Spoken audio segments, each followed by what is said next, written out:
Hey guys, what's going on? It's Colin here again, back with another engine video. And this is kind of an interesting engine. I know I say that a lot, don't I?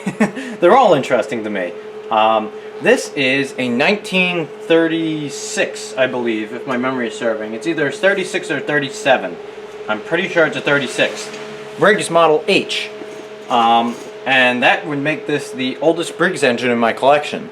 Predates the Model B by 2 years. So, or 3 years, depending on what year it is. I'm pretty sure it's a 36, but I gotta look up the serial number again. But this is actually an interesting little engine. These were, I believe, they're very similar to the Model Y Briggs, but I believe they're the more, I don't want to say industrial, but the Model Ys were primarily washing machine engines as far as I know. These would be on like lawnmowers and other more commercial machines, if that makes sense. If I'm remembering correctly. It's been a little while since I did my research on these. But they're very similar to the Model Ys, except they got a different carburetor, different gas tank obviously, and there's a couple other things that are a little different. But this one is actually interesting. It's a lever start. So you start it by pulling this lever back like that. But the story behind this one is actually only a couple weeks after I got my hands on the 39 Briggs Model B. I was doing a little internet searching, and for the hell of it I decided to check Craigslist for antique engines. And what do you know, this thing popped up for like $100, right? Not too far from me. So I messaged the guy. After looking into it a little bit, I messaged the guy and said, hey, is it still available, and would you go any lower on the price? He said yes, it's still available, and he was able to come down a little bit. So needless to say, I ran over after school one night and grabbed this thing, because this was like a pretty cool looking engine with this lever start and whatnot. And he claimed it actually ran. So I got there and I was talking with the guy. Apparently, this came from an estate sale in about a town over from me. And it was on this crazy looking thing, which actually kind of makes me giggle a little bit. This originally would have powered a reel mower, and I'll throw a picture in here if I can find it. But he showed me this. He found it, and it was still on the reel mower, but somebody had taken the reel mower and they had welded, like, I guess they welded or bolted. They basically put the front half of a bicycle on it with a seat. It's a crazy looking thing. I'll have to throw a picture in so you guys can see what I mean. But basically what I think, he was calling it a go-kart, but there's no way it was actually a go-kart. What I think they did was, I think they wanted a ride-on mower. So they took this old piece of junk lawnmower from who knows when, this is back in the day I'm saying, and they welded a bike frame on the front and they made a ride-on tricycle mower. Which I thought was really funny and really interesting. I'm a little bummed I couldn't get the mower part with it, because apparently his friend took that to make a real go-kart with, but yeah, I just thought that was the funniest thing. And somebody's repainted this at some point, I'm pretty sure, because I'm 90% sure all the Briggs engines came black, and there's also paint on this tag here. But I got there and we were talking a little bit. He actually did fire it up. He used a motor and was able to belt start it. And it ran, but it ran really crappy. And I made him shut it off pretty quickly, because I'm more than confident there's sludge in here. Because he said he didn't change the oil or anything. He just turned it over and it fired up. Which is actually quite impressive, seeing as though most of these engines need at least a points cleaning or a carb clean out. But hey, at least I know it's a runner. And it didn't sound like it wasn't knocking or anything that I heard. So I said deal. So I dragged it home, and it's sat since then. That was probably in November. It's now February, and I'm finally getting around to getting to this thing. But anyways, that's the backstory behind it. Like I said, it was running, so it actually does turn over with a little bit of compression. So if you listen real closely, I don't know if you guys are going to be able to hear that, but there's quite a bit of compression leaking out the exhaust valve. This lever is going to need some attention, because it's not... It's kind of stiff and grimy feeling. It's probably the clutch that's underneath here. But yeah, overall this thing's just going to need a good going through. But it's definitely been worked on in the past with this fuel setup on it. Something gives me an idea that this line going around like this isn't original.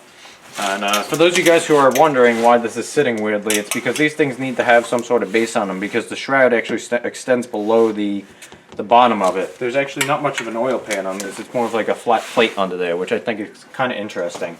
But yeah, it's a super cool little engine. I'm very excited to tinker with it. So for this video, I'm thinking I'll do something a little different. Rather than just doing a time lapse of me getting this running again, I think I want to take you guys along for the ride so you could see what exactly goes into getting these things running again, and maybe learn a thing or two. because there is quite a bit of information I can drop while I'm working on this thing. So thinking more of a 805 Road King or 5 Tractor Guy kind of style to this video than my normal time lapse. So anyways, I'm going to cue up a little background music here, and let's dive right into this. Alright guys, so I think with this engine I'm going to start by pulling the head off. I just want to take a look under there, and also going to take a peek in the oil pan. It's not really much of an oil pan, and we'll probably end up pulling that base off because I'm assuming there's going to be a decent amount of gunk under there. And then after we take care of that stuff, I'll probably end up pulling the carburetor out of the way, doing the valves, and we'll have to take a look at this starter clutch. I'm not entirely sure how these work, but I think I'm going to start by taking the head off, like I said. So I'm going to go ahead and grab my rasp under the pile of tools on the bench. We can go ahead and start cracking these things loose. Or not. Oh man, these are tight. That's not a good sign. I just don't want to break them. Oh, that one came loose.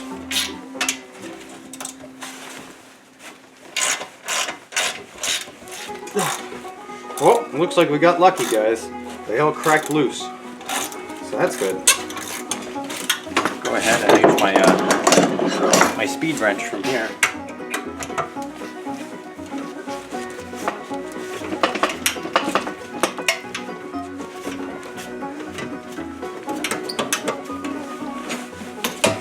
This looks like some sort of homemade clamp for like a throttle cable or something up here. Which would make sense if it was with the go-kart lawnmower type thing it was on. It's really kind of unique. I love the stories these engines have behind them. This one must have one hell of a story. It's just too bad they can't talk.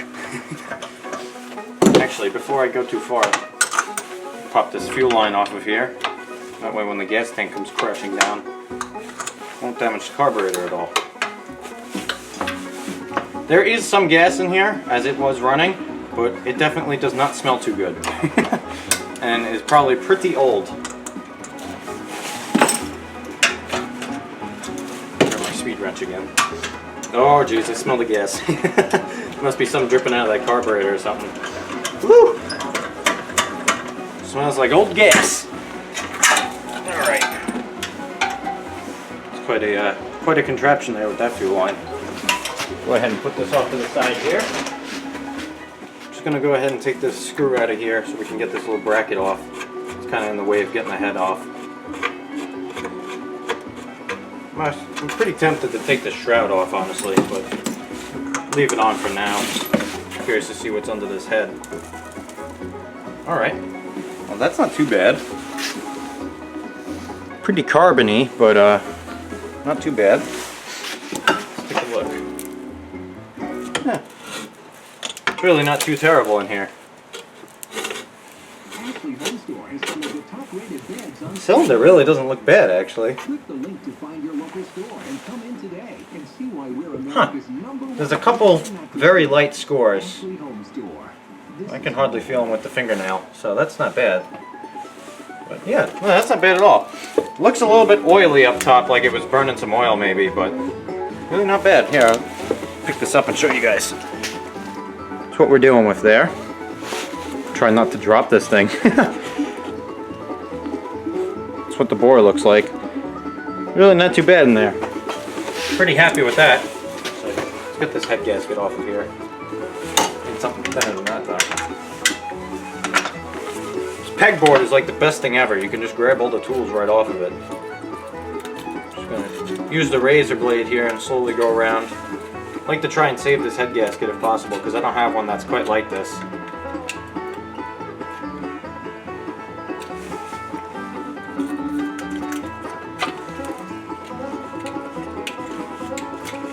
There we go. Managed to save that.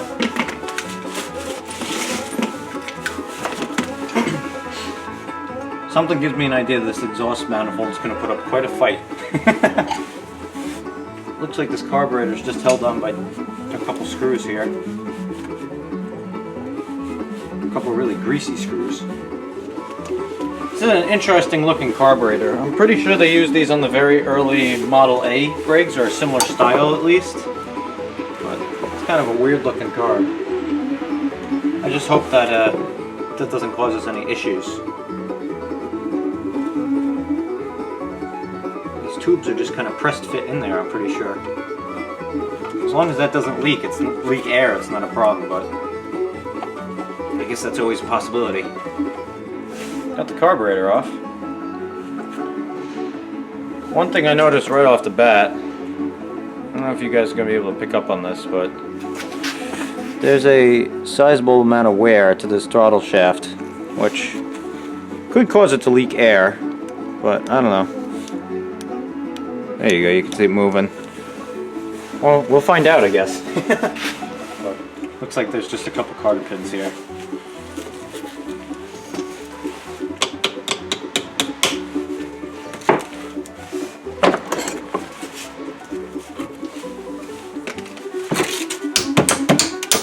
There we go.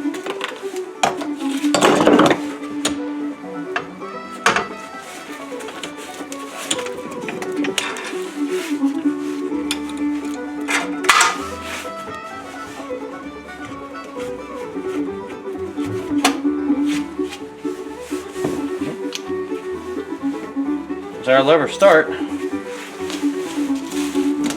ahead and pull the shroud off next. It looks like there's just two more little clamps.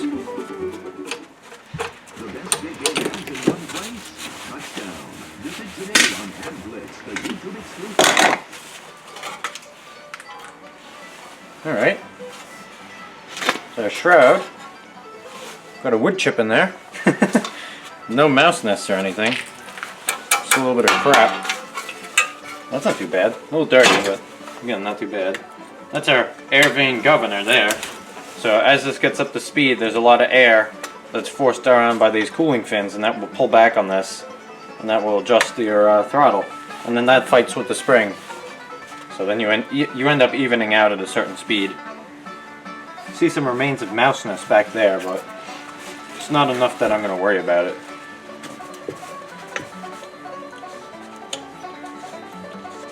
I'm wondering if this. I think this thing is just a big gummy. It might be able to just get away with some PV blaster in there. That'd be nice. I don't have to pull this off.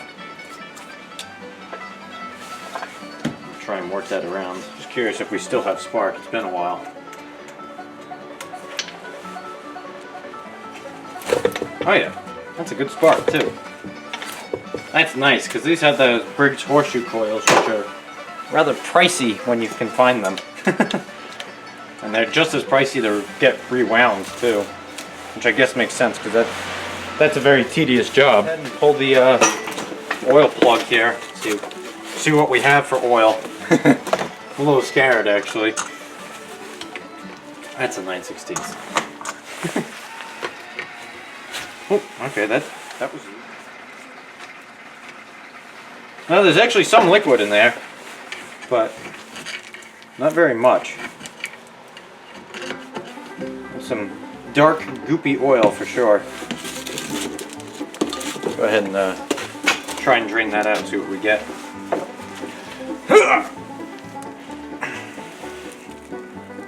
Such a tiny engine, these things are pretty darn heavy. I'll tell you that much. It's like some thick molasses for you. Really not a lot in there, so it's a good thing this guy didn't run it that much. Probably wouldn't have appreciated that too much. I guess that these engines must have an oil pump in them of some kind, being a flat thing like that, but I guess we'll find out. I don't really know that much about these specific engines, but I just got one, so I mean, we're gonna find out, I guess, together. The nice thing about taking the head off, you can sit it like this. It looks like there's just a bunch of bolts around here. One looks like it's been like welded almost, so that might make things interesting, but I knew that.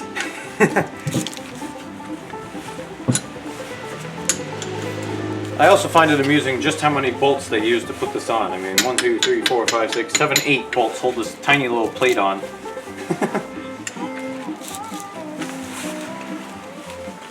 But you can see whoever painted this stopped here because there's a little bit of silver paint on the bottom, but nothing past that. Oh, okay, good. That's just dirt and crap. I was gonna say, why would they just... wondering why they would weld that on. And just one of them, too. That wouldn't make sense, but... Go ahead and pop these all out with the speed wrench. See what we can get. I have a feeling I'm going to end up making a gasket for this. I doubt I'm going to be able to save it, but I'm going to just try my best here.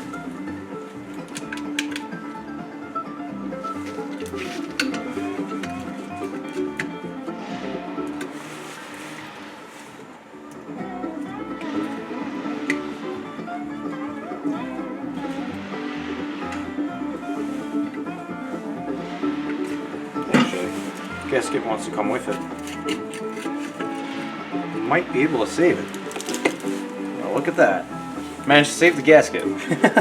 That's always a plus. But that is some really sticky, goopy sludge. Take a look at that. So that's why you always pull these things apart. Every time I get an antique engine, I pull it completely apart for that reason, because you have no idea what the inside of this is going to look like and what has been done to it and all that fun stuff. You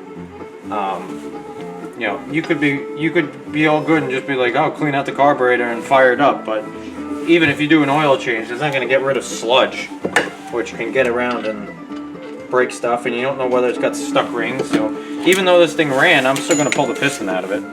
I was wrong, actually. There is a little slinger on here. I must just get really close to the bottom plate. But that's what the inside of our engine looks like here. Try and zoom in. What that will have to do. You can see the camshafts down there. Got our piston and rod here. Otherwise, there's not a whole lot to it. It's just a block. I think I'm going to go ahead and drop this piston out of here. Normally, Briggs had little metal tab thingies that would go over each bolt. Like each bolt would sit through it and you'd bend up these tabs, but this one's just got lock washers. Kind of interesting.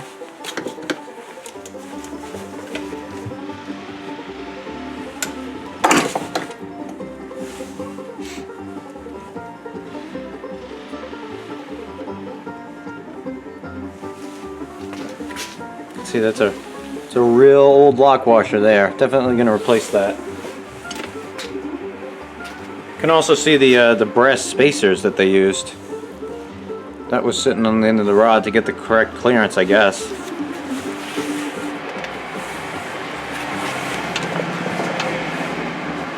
This end cap bearing doesn't look too bad. It's a tiny bit of wear in it, but really not too bad. See, just a little bit of wear in there, but I don't think I'm going to worry about that, to be completely honest.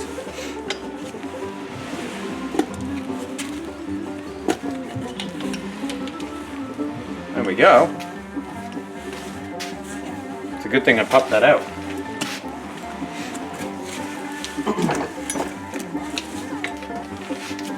Remember what I was saying before about why you always pop these things apart? Well, look at how gooey and gummy that oil ring is. The thing's hardly turning in there. Even these are pretty stiff because they're all full of carbon, and there's definitely some wear on the side of the piston there.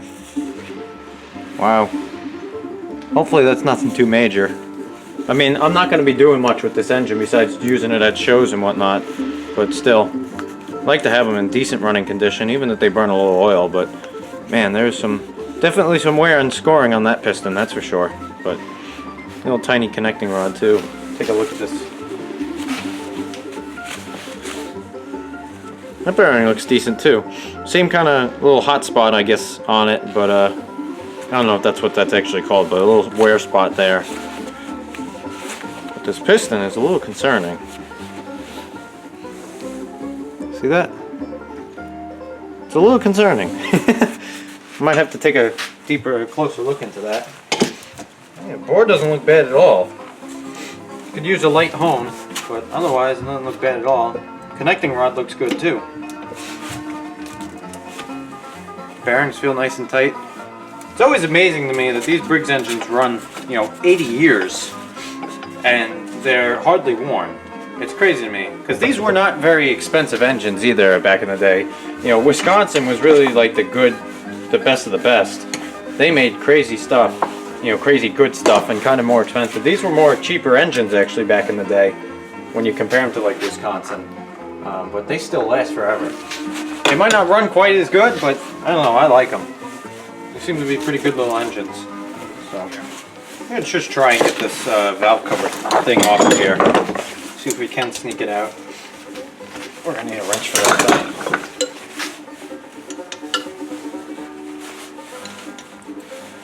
Be a little more annoying to do it this way, but I have a feeling getting that pipe out of there is going to be a pain in the butt.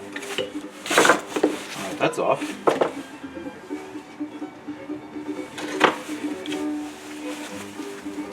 See if we can save this gasket too. That'd be a small miracle.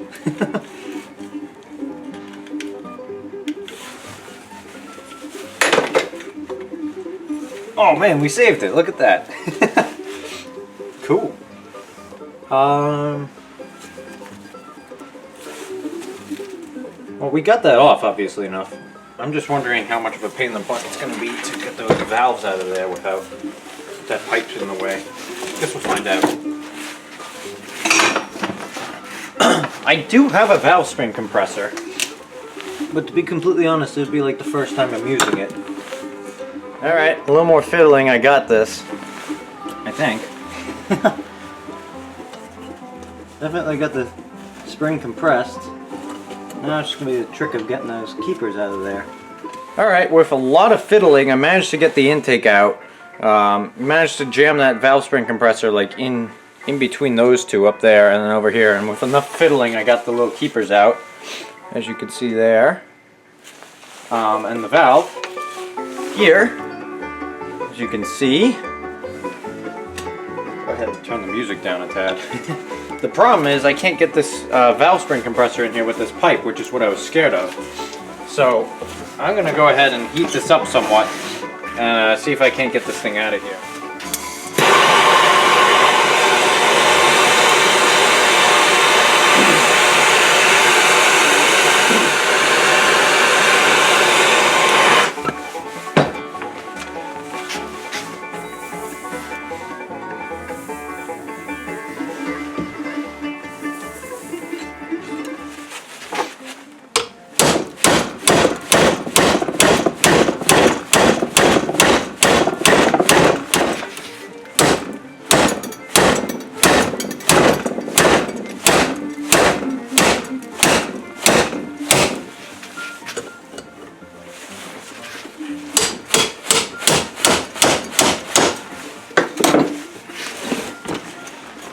Oh, we got it.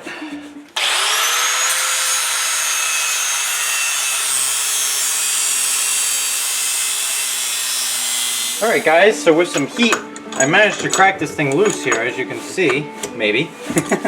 Gotta tighten up the pipe wrench a bit on there. There we go. The problem was that the muffler pipe was sitting on here, and I really didn't want to do this, but the pipe was cracked already. And that doesn't really look like it's threaded in there to me. So I said to hell with it and I just cut it off. But we got this 45 out of here, which is good. So if I really wanted to, I could probably reuse this. So I don't know. I'll think about it. But that's out of the way for now. And we can go ahead and continue on with these valves.